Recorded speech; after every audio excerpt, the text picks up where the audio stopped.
Lebih 60,000 pengguna di Sabah dan wilayah Persekutuan Labuan kini menikmati bekalan elektrik lebih stabil. Ia hasil pelaksanaan 7 projek tenaga Kementerian Peralihan Tenaga dan Transformasi Air Petra melibatkan kos RM260 juta. Kerja-kerja melibatkan naik taraf pencawang, sambungan talian grid baharu dan sistem pemantauan keselamatan bekalan elektrik. Ia merangkumi Sipitang, Beaufort, Tanjung Aru hingga ke Ranau, Sandakan dan Labuan.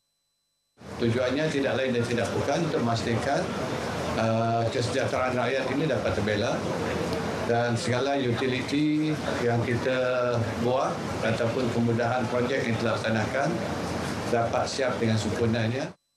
Beliau yang juga Menteri Peralihan Tenaga dan Transformasi Air bercakap dalam sidang media selepas majlis penyerahan 7 projek siap, projek pasukan khas bekalan elektrik Sabah di PMU Kota Kinabalu. Program Sukarelawan Belia ASEAN AVYP 2025 bertemakan Belia ASEAN, pemangkin komuniti inklusif dan mampan, platform penting untuk dialog isu-isu belia bersama pembimbing dan pembuat dasar serantau. Demikian dinyatakan Menteri Belia dan Sukan Datuk Elron Angin. Beliau berharap inisiatif ini dapat menyemai semangat kerjasama merentas sempadan dan menggalakkan penyertaan aktif belia dalam pembangunan ASEAN. Teks ucapan beliau disampaikan Presiden Majlis Belia Sabah, Abqori Fawaz Abikan bersempena Majlis Pelancaran AYVP 2025 di Kota Kinabalu. Program tersebut yang bermula Ahad lepas hingga Sabtu ini menghimpunkan belia dari 11 negara ASEAN. Antaranya Kemboja, Vietnam, Myanmar, Thailand, Singapura, Indonesia, Brunei, Filipina dan Laos. I hope that I can learn a lot from this program, and especially I can spend my power to join with ASEAN youth and to join with Sabah team to work together with community, especially the volunteers work. I'm hoping the program will teach me about community work, about togetherness, about leadership, and hopefully I can bring back the things that I learned from the community service. Saya rasakan ini adalah salah satu platform yang sesuai untuk kita menjalinkan jaringan hubungan diplomasi ataupun jaringan kolaboratif serantau belia ASEAN. Ya, antara program yang kampung kebun tersedia ialah mungkin daripada segi kebudayaan lah. Mungkin kami akan bersama-sama dengan pelajar-pelajar inilah daripada yang kami sudah aturkan.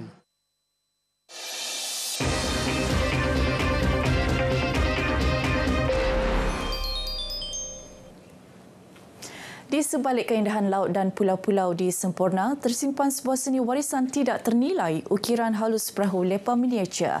Di Kampung Kebimbangan Pulau Bumbung, Muhammad Rafi Barahim kekal setia mempertahankan warisan itu dengan penuh jiwa. Wartawan Amran Rajih ada perkongsiannya.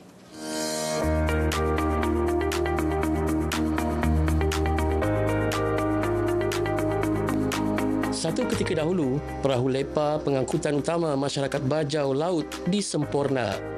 Kini ia menjadi simbol identiti dan kebanggaan. Dizahirkan semula dalam bentuk miniatur hasil tangan Muhammad Rafi.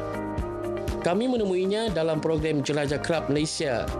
Kepakaran lelaki pertengahan usia ini terserlah dalam menghasilkan lepa bersaiz kecil yang diukir dengan penuh teliti. Saya membuat lepa ini pada tahun 1994. Lepas itu saya selalu sentiasa buat pameran di setiap sambutan kita lepa-lepa lah.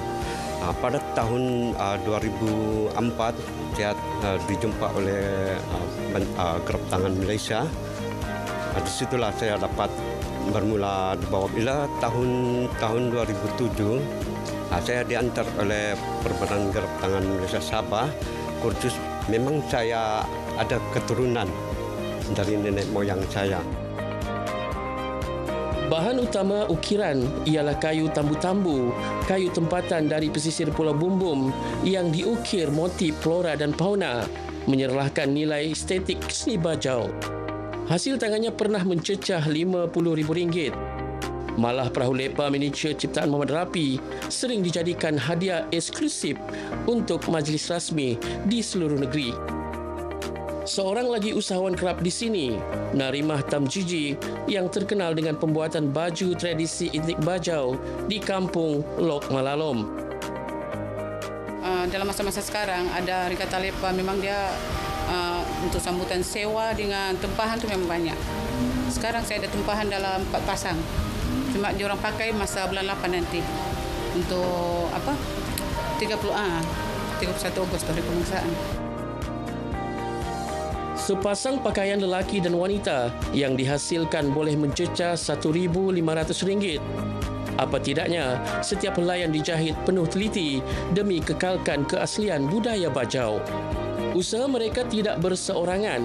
Kementerian Pelancongan Seni dan Budaya melalui Kerap Tangan Malaysia terus menyokong pengusaha akar umbi seperti mereka.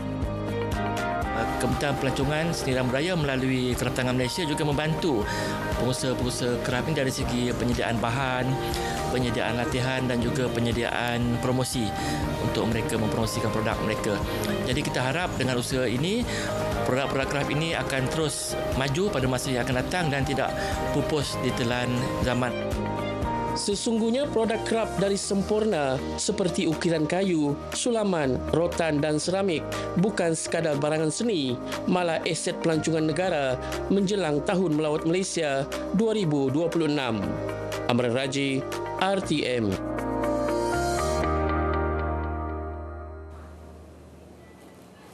Kursus penternakan ayam telur kepada belia di Tawau ajar diperluas ke seluruh negeri. Ia bagi memupuk minat golongan muda untuk menceburi bidang tersebut sekaligus menjadikannya kerjaya utama. Menurut Pembantu Menteri Pembangunan Perindustrian dan Keusahawanan, Datuk Andi Muhammad Suryadi Bandi, industri penternakan mampu menjana pendapatan lumayan.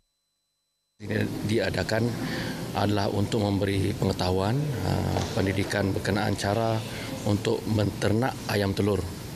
Kita sudah maklum, negara kita ni memerlukan kita menyahut dasar keterjaminan makanan, di mana aspek makanan mesti dipelbagaikan. Beliau berkata demikian selepas merasmikan kursus ternakan ayam telur anjuran Kementerian Belia dan Sukan di Tawau. Saya berharap inisiatif seperti ini di peringkat belia ini sangat-sangat diaktifkan lagi lah. Mungkin salah satu solusi lah untuk kedepannya akan lebih baik lagi lah. Saya difahamkan ada saluran geran daripada kerajaan sebanyak RM30,000. Kalau boleh berilah peluang kepada belia-belia yang hadir menyertai kursus ini untuk mendapatkan geran tersebutlah untuk membantu mereka untuk kemajuan ekonomi akan datang. Jentera Parti Pertubuhan Kinabalu Progresif Bersatu APKO diingatkan agar menonjolkan semangat berpasukan bagi menghadapi pilihan raya umum PRU Dun Sabah. Peringatan itu disuarakan Presiden APKO Malaysia, Datuk Iwan Benedict.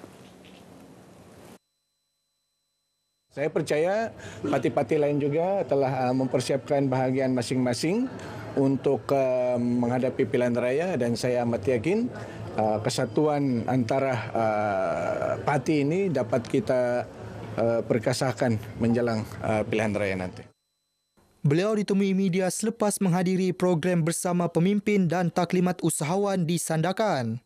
Sementara itu, Ketua APKO Libaran Dr. Peter Junior 19 akan memastikan jentera APKO Libaran siap siaga berdepan pilihan raya Dun Sabah akan datang.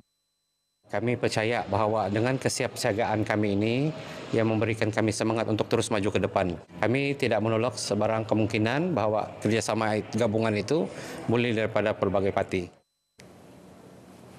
Baik, sekian paparan berita pagi Sabah kali ini. Menyusul selepas ini berita pagi Sarawak bersama Fazrul Hisham Effendi di Kuching.